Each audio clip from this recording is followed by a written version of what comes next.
Kill Count, where we tally up the victims in all our favorite horror movies and show you how they were made. I'm James A. Janice, and today we're looking at Old, released in 2021. Old is our first film on the Kill Count by M. Night Shyamalan. The Oscar-nominated writer-director became a household name with his horror classics The Sixth Sense and Signs. His movies often feature a twist, and it pretty much became what he was known for better or worse. What a twist! As he continued making films, the reception became not great, with his live-action Avatar adaptation particularly despised. But over the past decade, Night's been mounting a steady comeback with films like The Visit and Split. His most recent effort was last year's Knock at the Cabin, and his next film, Trap, comes out today. I don't love all of his movies, but I'll defend Shyamalan more than most. He always puts out interesting and original work, and produces them himself under his company, Blinding Edge Pictures. Dude puts his own money on the line, and it often pays off. Most of his movies have been insanely profitable. Old follows a group of tourists who find themselves trapped on a beach. Not just any beach though, it's the beach that makes you old. That leads to some predictably harrowing scenarios, especially for the younger characters. Old is loosely based on the 2011 French-language graphic novel Sandcastle. While it has a similar premise, Sandcastle is more of a meditation on aging and youth, with the sci-fi scenario a way for the characters to contend with their regrets and mortality. Old is not that. Old is a horror movie where people go crazy and kill each other. It's honestly kind of wackadoodle. Like many Shyamalan movies, Old is divisive, and I can see why people might not like it. The dialogue is weird as hell, sometimes stilted to the point of confusion, other times way too on the nose as the characters talk about aging and time. You're always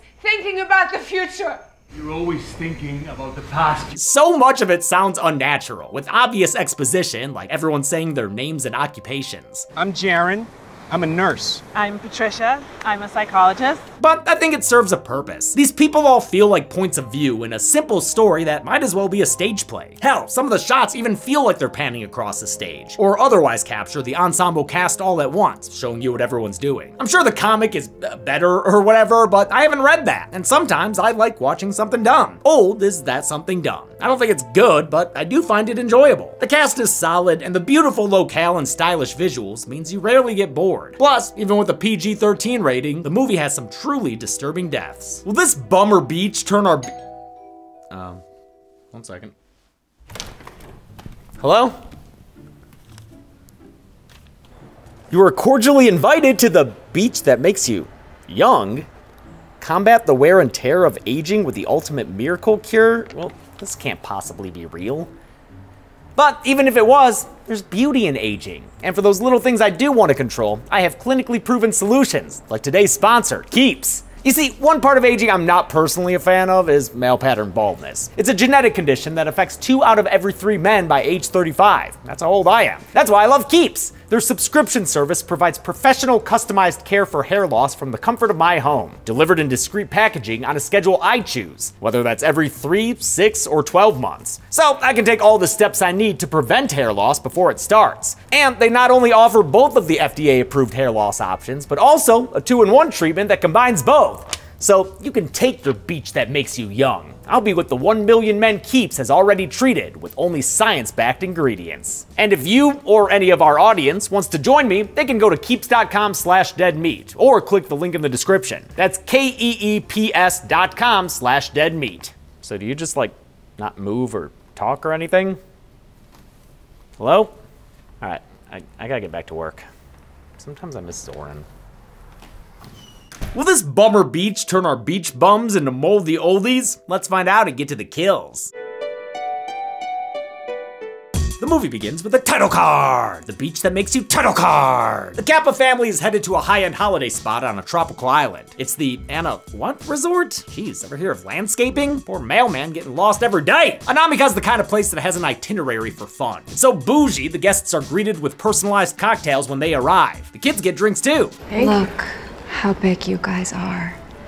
We have a drink fountain for you too. Yeah, the fountain of old. It'll make you old. Mother Priska is a museum curator, and Father Guy is an insurance actuary. That's a job where you constantly analyze risks, sometimes in bullshit ways. Let us skydive, Prudential! Guy's played by Gail Garcia Bernal, last seen on the Kill Count in Werewolf by Night. Their kids are 11-year-old daughter Maddox and overly precocious 6-year-old son Trent. Her spontaneity has been stripped from her. Nobody talks like that! Trent makes a fast friend with Idlib, the nephew of the resort's manager. Helps that they're both little twee weirdos. Weirdos? I collect conch shells.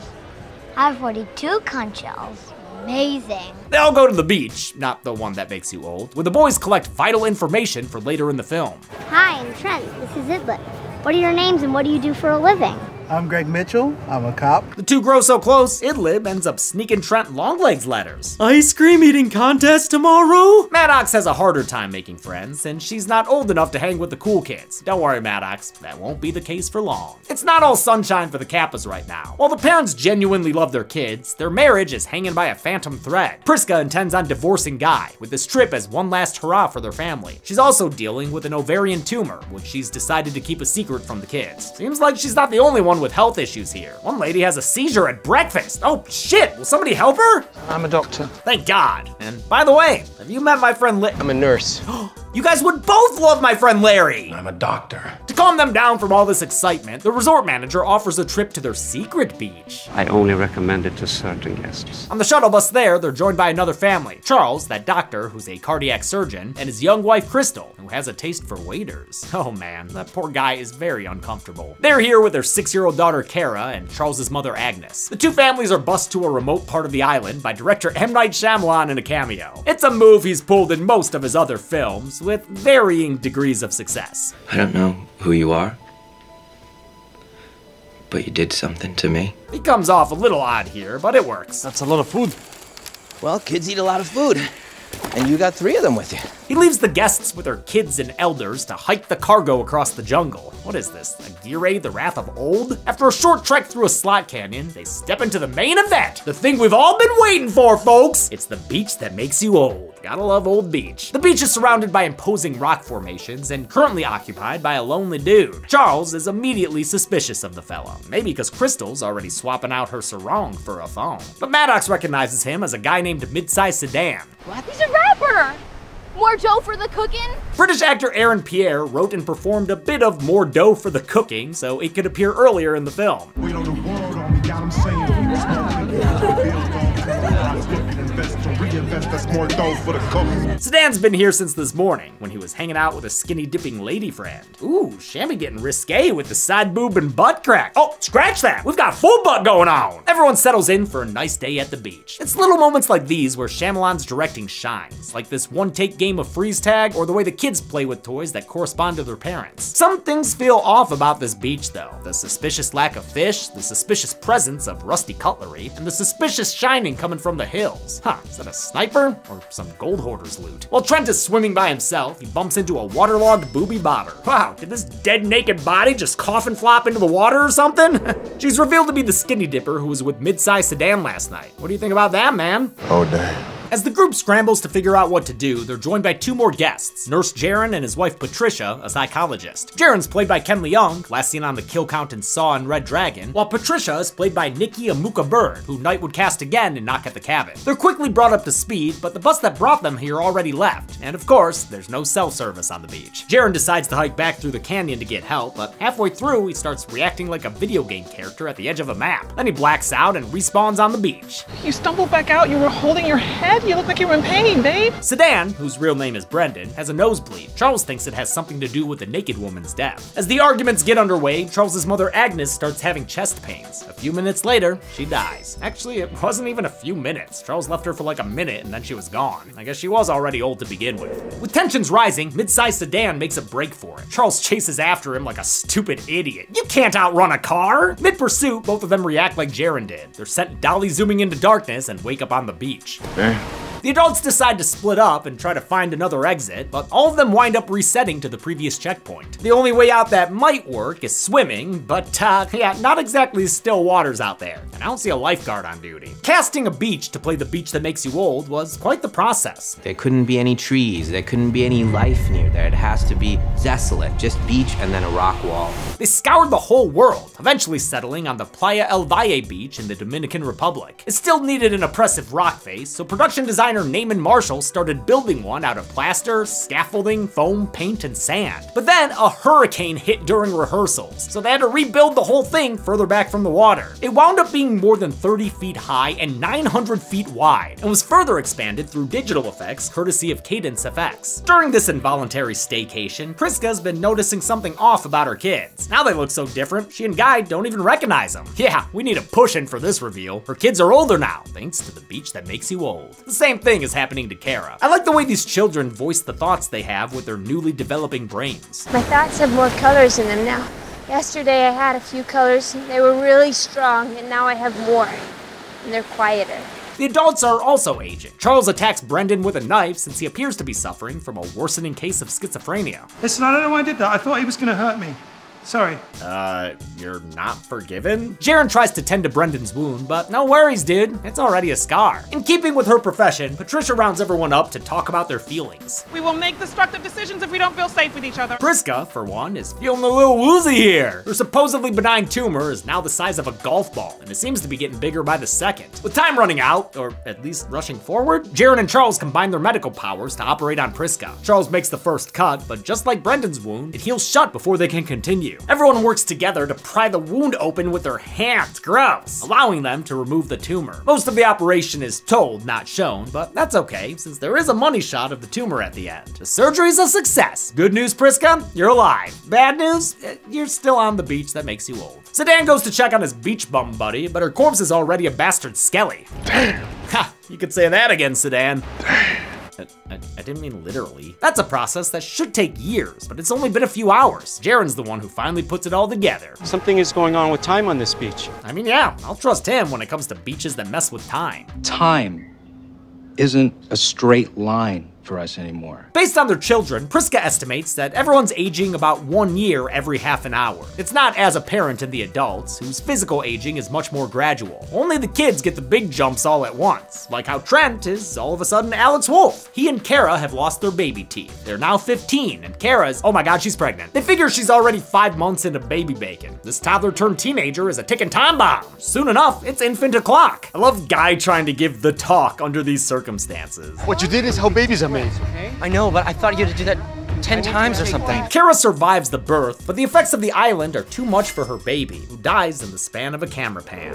It's obviously a horrendous moment, but I will say the funniest line of the movie happens here. Things are moving too fast here for a baby to survive. Literally spit out my fucking drink. The loss puts a damper on everyone's moods. Maybe we should all talk about what just happened. Not now, Pat. I love Patricia, but she definitely sounds like your psych major friend in college. Just not shut down everyone's experience. And yes, one of my majors was psych. Biopsych, though. Worst of all is that their would-be Jack Shepherd is instead getting pretty loony to me. He's stabbing sand and throwing out angry fingers with abandon. Before you know it, he shanks Brendan 11 times with his pocket knife. He kills that mid-sized sedan like the SUV boom. He's a regular Ford Explorer. Afterwards, they manage to get the knife away from him, but Charles has gone full Norman Bates. Mom, I do feel overwhelmed. Charles's declining health was based on Knight's own experience watching his father develop dementia. It inspired a recurring fixation Charles has throughout the film. Do you know that Jack Nicholson did a film with Marlon Brando? Oh no. That movie fact about 1976's Missouri Breaks was also repeated by Knight's father. All of Shyamalan's movies are personal, but this one was especially so. The material resonated with him as he dealt with his parents and children all getting older. It made him realize how fast time moves. If you can, for one moment in your freaking life, just be present, just right there. It's so freeing. That's the goal of the movie. Because of that, he turned this into a family production, with his middle daughter Ashana directing second unit. And action! Her feature debut, The Watchers, came out earlier this year. With bodies dropping by the minute, Jaren decides to brave the swim for help. I was on the swim team, I'll make it. Will you though? When they note that Patricia hasn't had a seizure on the beach yet, Guy realizes each of their groups had someone with an illness. Priska had her tumor, Charles has schizophrenia, and Brendan mentioned having multiple sclerosis. Crystal also suffers from a calcium deficiency. I'll have the calcium bomb juice drink. I have a calcium deficiency. So is it really calcium rich or just a catchy name? I don't know, lady, but please stop eye-fucking me. Sounds like this whole thing is some sort of experiment, set up and surveilled by the hotel. Yeah, I see you up there, asshole! The group realizes just how fucked they are as the movie continues over-explaining things. They have our passports. We could just disappear. They sent us a special car to the airport. A plane. They can make it look like we never left our house. The script sometimes feels like it's written for internet nitpickers, like when they theorize that the aging effects are caused by the surrounding rocks, and that's why they're unable to leave without blacking out. And us trying to leave is like swimming to the surface too fast after being deep in the ocean. Our bodies can't reacclimate. We don't need everything explained, just have a beach that makes you old. Maddox confronts her mom about her planned divorce, and Priska admits to cheating on Guy after getting her diagnosis. She's super sorry about it now, though. Maddox heads into the water to process all of that, where she finds Jaren's body. He drowned before he could make it to land. Aw, man, guess he can't survive all the islands he gets stuck on, Ken. Kara and Trent are also grieving, and not just for their Dust Bunny baby, but for the youth they'll never have. Kara laments her limited time as a little woman. We never had a prom or a graduation. There's so many memories we didn't have. Pretty profound for someone who was 6 a few hours ago. Oh shit, this movie's like a less naked Poor Things. Moments like this are when the movie dips its toes into the comic's existential themes. It never fully engages with those ideas, but if it did, it'd be more bleak and heavier. I kinda like how it's not ruminative at all. It's a stupid thriller that sometimes feels like a stage play. It's fine. Shyamalan filmed the movie like a stage play too. He didn't bother with coverage, instead rehearsing and filming takes until he was happy with what he got. It was almost like theater, because I'm making it structured. That's why the long tracking shots don't necessarily capture whoever's talking or whatever's happening. Just like time, the camera is indifferent to these characters. It's going to keep moving regardless. That movement would represent time. So time's moving whether you're having an epiphany or you're crying or you figured it out, it's just gonna move like this, and whether you have that epiphany on camera, whatever. While Trent buries their baby, Kara decides to scale the rocks to freedom. Barefoot, no less. Sharp objects be damned. Halfway into the climb, it actually looks like she might make it, but the beach's effects cause her to lose consciousness on the cliff. As the Kappas watch, Kara takes an attitudinal plunge. Her impact is censored by the rocks below. Gotta keep that PG-13 rating. The death goes unnoticed by her parents, since Charles is still in timeout and Crystal is melting or something. I need my calcium. Krista? Krista, stay with us. Don't look at me. She's not doing great. This shot of Crystal references the hooded ghost in the 1968 Japanese film Kuroneko. Other influences included Australian new wave films like Walkabout and Picnic at Hanging Rock. Patricia's trying to mount her own escape with a homemade raft of floaties. Before she can try it, she's taken down by a poorly timed seizure. Damn, man, they're really dropping like flies at this point. Oh hey, this beach probably wouldn't have any flies. That's pretty good. The Kappas begin feeling the effects of their rage. Guy's losing his vision quickly, and Priska realizes she's going deaf. As they wait for nightfall, Guy reveals he knew about Priska's affair, but was too afraid to confront her about it. She apologizes, and the two reconcile. There's no place I want to be but with you. Yeah, but like probably somewhere else physically, right? I want to be here. On the beach that makes you old? Trent and Maddox search the belongings of the previous guests for clues. They find a notebook that belonged to an amateur sci-fi writer. He wrote down what was happening and the names and addresses of the people with him. This might be a reference to Henry Laskeride, a sci-fi author character from the comic. That night, Priska and Guy find themselves a little bit of heaven on the beach. Only thing they're missing is a pair of rocking chairs. Unfortunately, a blurry shape is coming to ruin their peace. Charles has found his knife and uses it to attack the married couple. And yeah, their wounds might be healing right away, but I'm sure all this slicing and dicing still stings. Cut it out, dick! Guy tries to fight back with pocket sand. Oh, sorry, that wasn't from his pocket. It was from the beach that makes you old. Priska gets away so she can warn Trent and Maddox. The kids hide in the nearby caves and discover an unstable crystal. She skulked here to hide her rapidly aging appearance. I don't want to be seen. And it's not just about appearances. Without her calcium, she's got brittle bones. They break, but due to the island's effects, her injuries start healing all wrong. She ends up twisting and turning herself into a tizzy until her bones are more twisted than a Juggalo show. This human pretzeling is one of the most painful, bloodless deaths I've ever seen. Well done. Back on the beach, Charles is still carving away at Guy when Priska shows up and counteracts with old cutlery. It's rust. It acts like poison when it gets into your bloodstream. The tetanus makes quick work of Charles, spreading through his body and leaving him looking like a bruised banana. Nasty.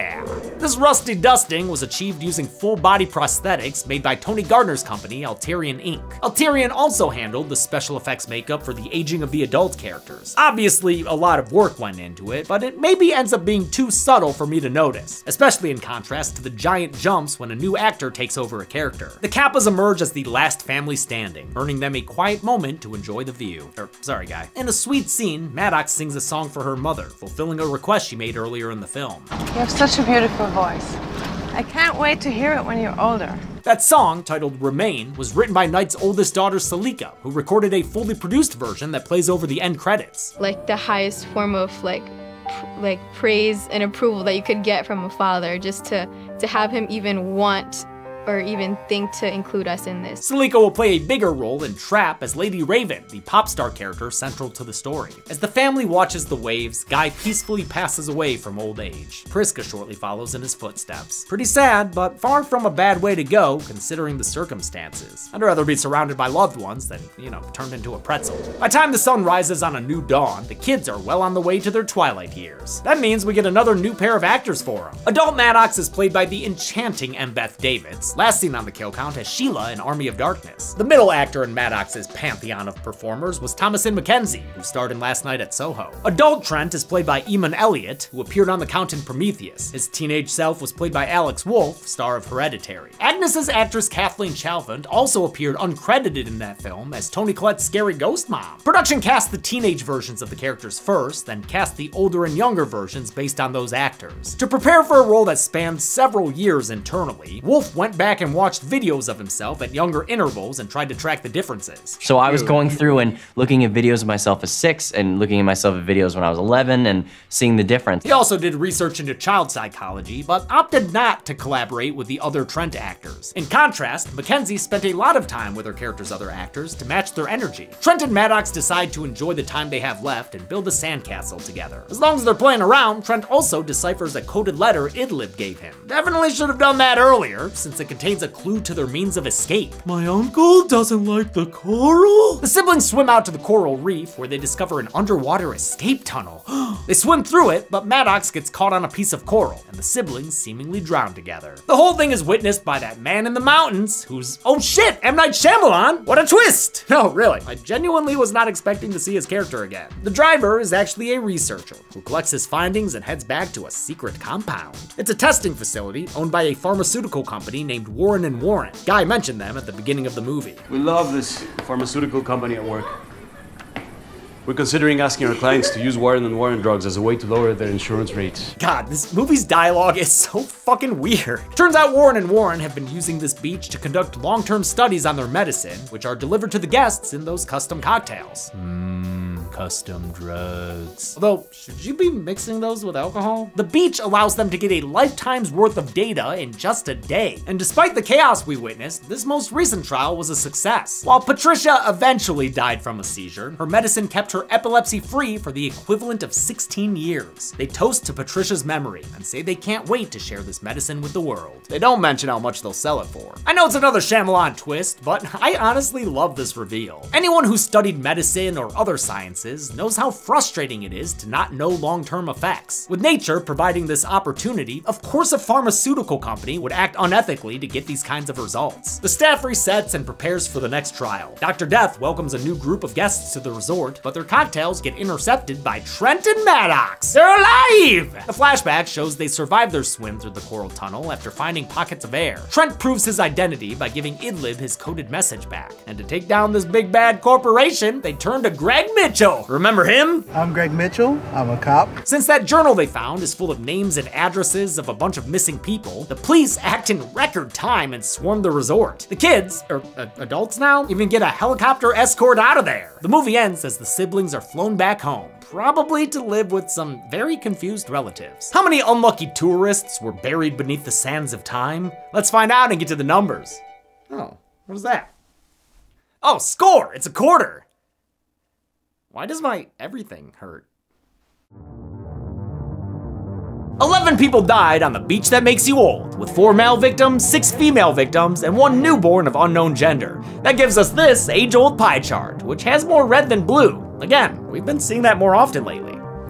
With a runtime of 108 minutes, Old had a kill on average every 9.82 minutes. I'll give the Golden Chainsaw for coolest kill to Crystal. It's a uniquely disturbing death that can only happen in the confines of this movie. Plus, it's not every day that a PG-13 kill is worthy of a prime rib nomination. Dull Machete for lamest kill will go to Jaren, since it sucks that such a nice guy died off screen. And that's it. Old was released in 2021 and made way more than its budget. But like I said, Shyamalan does that a lot. Until next week, I'm James A. Janice. This has been the Kill Count. On the next Kill Count. Come on down down to you need a medical supply. Cause if you need it, we got it. Need a full-size skeleton? We got it. How about a split dog? Oh, we got a lot of orders for split dogs. That's really rad. It sure is, and we got them too. But you seem like a discerning customer, looking for something special.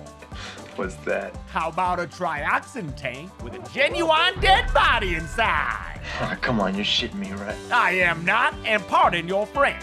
Just be gentle with it, or you could start a brand new zombie franchise.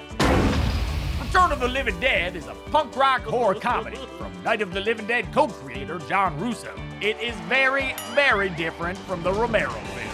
He changed all the facts around. For one, these zombies are damn near invincible. I thought you said if we destroyed the brain, it'd die. It worked in the movie! And they have an insatiable hunger for... Brains!